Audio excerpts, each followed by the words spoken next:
गणेश विसर्जन के दौरान शहर हैदराबाद को साफ सुथरा रखने के लिए जीएचएमसी की टीम बगैर किसी रुकावट के काम कर रही है।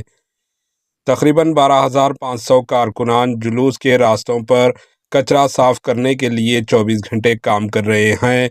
जीएचएमसी के अफसरान विसर्जन का इंतज़ार कर रहे हैं और अक़ीदतमंदों में खाना और पानी भी तकसीम किया जा रहा है।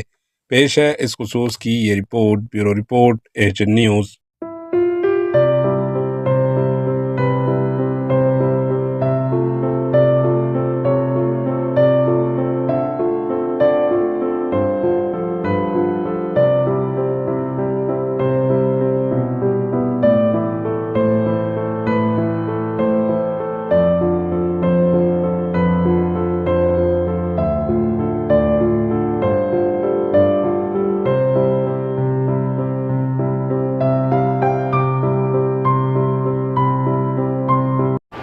एएचए न्यूज़ को लाइक करें, शेयर करें और सब्सक्राइब करना ना भूलें।